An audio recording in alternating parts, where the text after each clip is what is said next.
El libro del destino. Episodio 30.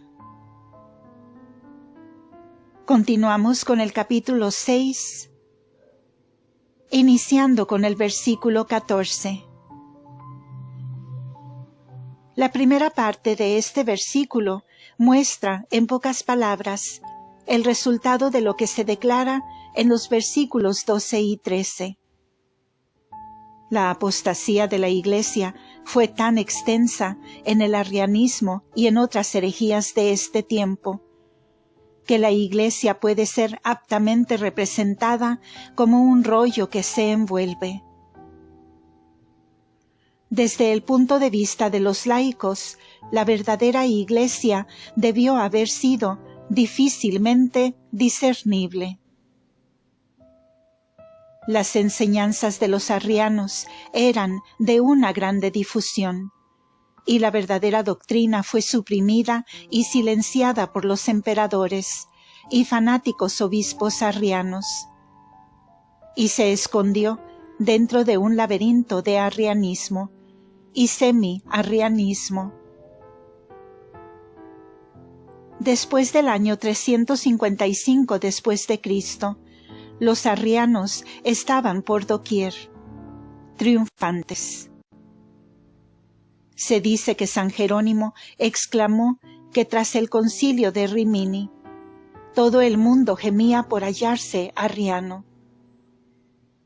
Esto, aunque era una hipérbole, tenía alguna justificación, como la investigación histórica de la Iglesia lo ha probado. En Isaías la figura es idéntica. Allí presagia los juicios que vendrían sobre Israel y Judá, y después de ellos sobre todas las naciones que los guiaron a la idolatría.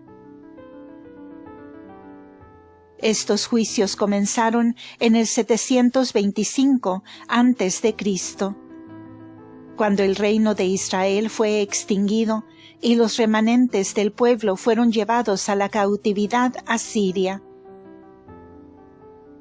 Y fueron terminados en el año 586 a.C., cuando Nabucodonosor llevó al resto del reino de Judá a la cautividad babilónica.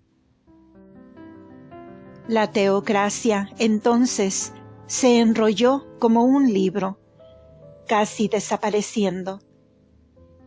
Jeremías verifica la casi completa exterminación del pueblo elegido al contar 4.600 almas que fueron llevadas cautivas a Babilonia. En el versículo 5 del capítulo anterior de Isaías, la espada de Dios que ejecuta los juicios sobre los judíos está inebriada en el cielo. Significa que el juicio comenzó en la teocracia, y la espada de Dios empuñada por los asirios y babilonios estaba embriagada con la sangre de los judíos, y que luego se envolvió en una furia embriagada sobre Idumea, y extinguió esa nación. La segunda parte del versículo 14 apunta al derrocamiento del Imperio Romano.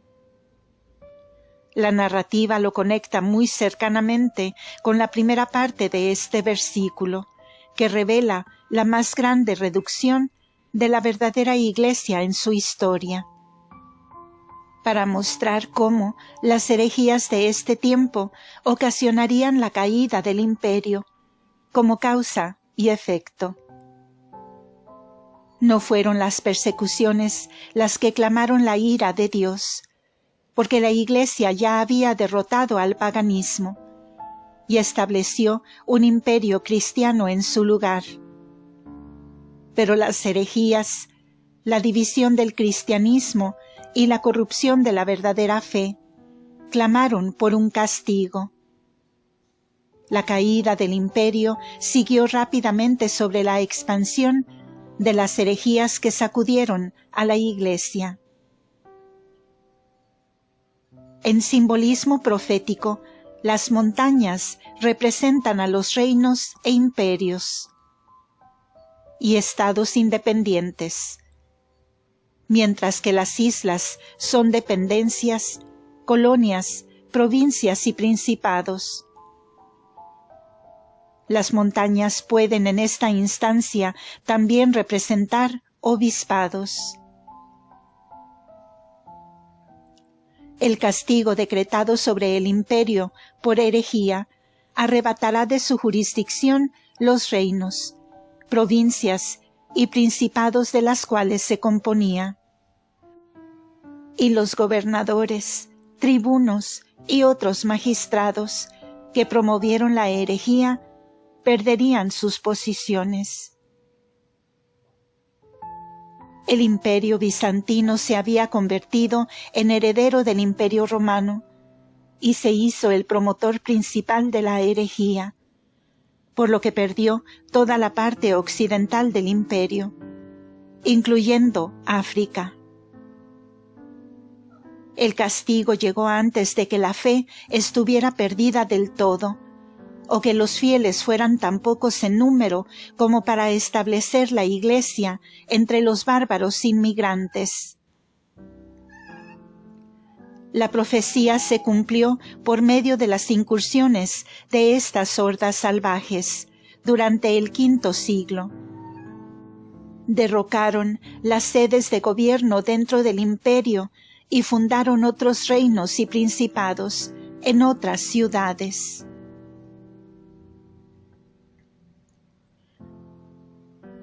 Versículos 15 al 17. Los efectos de las invasiones bárbaras en todas las clases del imperio son brevemente relatadas en los últimos versículos de este capítulo. Se enumeran 7 clases que representan a la población romana para describir vívidamente la total subversión del orden romano. El número sagrado 7 anuncia el juicio de Dios y del Cordero. Recae sobre todos los habitantes romanos, sobre los reyes que gobiernan bajo el protectorado de Roma, sobre los procónsules que gobernaron las provincias, sobre los oficiales del ejército, sobre los ricos cuyas riquezas solo aumentarán su peligro, sobre los fuertes guerreros y cuya fuerza física no les valdrá de nada porque Dios viene contra ellos, sobre los esclavos que vivieron de las riquezas y lujos de los romanos, y sobre los ciudadanos libres que disfrutaron de las prerrogativas de los romanos. Toda la distinción de clases será borrada, y todos los hombres serán hundidos hasta el mismo nivel de miseria. Una clase de hombres no tendrá más oportunidad de escapar que otra, y los que escapen lo harán solo con sus vidas. Todos huyen hacia la seguridad y buscando cualquier lugar que puedan encontrar para esconderse. Al amenazar con castigos a los soberbios e idólatras, Isaías usa un lenguaje y pinta una imagen de los terrores de la guerra contra los judíos, similar a la descripción en nuestro texto. Cuando los filisteos vinieron con innumerables guerreros, los israelitas se escondieron en cuevas y madrigueras. En toda instancia, un lenguaje similar es utilizado en el Antiguo Testamento, donde el pueblo se escondió por miedo de un enemigo inminente. Nuestro Señor aconseja lo mismo cuando Jerusalén iba a ser asediada. El lenguaje de los versículos 16 y 17 también alude a San Lucas. Las palabras de nuestro Señor no toman en cuenta el final del mundo, sino la destrucción de Jerusalén. La inferencia en la similitud de dicción en los varios textos es que el fin del mundo no se considera aquí.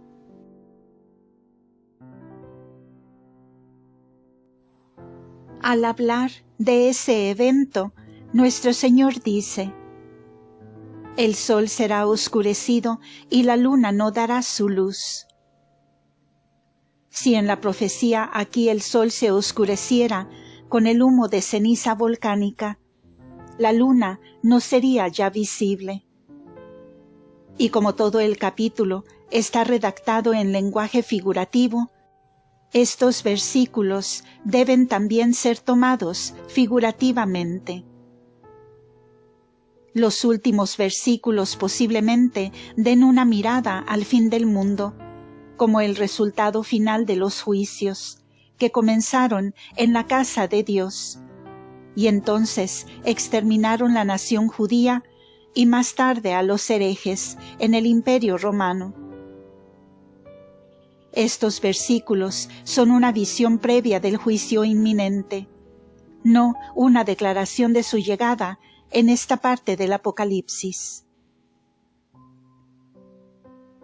Los romanos han de haber deseado que las montañas cayeran sobre ellos y les escondieran de los bárbaros, porque todos, excepto los burgundios, eran salvajes y sanguinarios.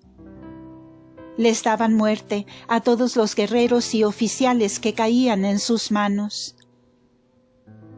Fue hecho, con el permiso de Dios, el borrar de la tierra a aquellos romanos que estaban infectados con corrupción moral y física, resultado de la lepra espiritual, la herejía. En todas las revoluciones, Dios protegerá a su Iglesia. En las invasiones bárbaras, la Iglesia fue milagrosamente preservada, y por el bien de la Iglesia, la ciudad de Roma fue preservada. Atila y Genserico se dieron la vuelta y preservaron la ciudad por las solicitudes del Papa San León. La Iglesia entonces estuvo en contacto y convirtió a los bárbaros, y estos nuevos romanos reemplazaron al pueblo antiguo. En la opinión de los padres de la Iglesia, el fin del mundo llegaría pronto tras la revuelta de las naciones del Imperio Romano. La revuelta mencionada por San Pablo se entendía que significaba el derrocamiento del imperio. Esta interpretación se ha descartado ya hace tiempo. La revuelta señalada por San Pablo probablemente significa más una apostasía de la Iglesia que una revuelta contra Dios. El derrocamiento del Imperio Romano no prueba la llegada del cumplimiento de todas las profecías del Apocalipsis, incluyendo el juicio final. No se puede predecir por adelantado qué tan adelante en el tiempo los actos sucesivos del juicio serán separados. Los profetas relatan en versos sucesivos acontecimientos futuros que están separados por muchos siglos en el tiempo real de su cumplimiento, y no dan ninguna indicación de los largos intervalos que separarán los eventos. No fueron los verdaderos creyentes los que temían los juicios de Dios, sino los herejes e hipócritas que vivían una vida mundana y que son de la tierra. Los obispos y sacerdotes arrianos buscaban los honores y los ingresos de la Iglesia católica por su empleo y engrandecimiento, y aceptaron sus nombramientos de los emperadores. Negaron la divinidad de Cristo. Esto negó implícitamente la creencia en la presencia real de Cristo en la Eucaristía.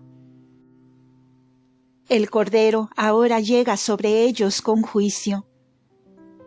De allí que ellos temieran su ira. Antes de las invasiones propagaron el arrianismo entre los bárbaros. Pero en la agitación de las invasiones, el arrianismo casi desapareció. Los vándalos se le adhirieron, pero su reino fue destruido por los griegos. Y la nación más tarde desapareció con la conquista sarracena. Los visigodos se aferraron al arrianismo por un tiempo, pero cayeron bajo el dominio de los sarracenos por 700 años. El arrianismo fue pues desarraigado por las invasiones bárbaras y el mahometanismo, y la unidad de la cristiandad fue salvada hasta el siglo XVI. Las palabras «del furor de ellos» atribuye al Cordero Eucarístico el mismo poder y honor divino como el Padre.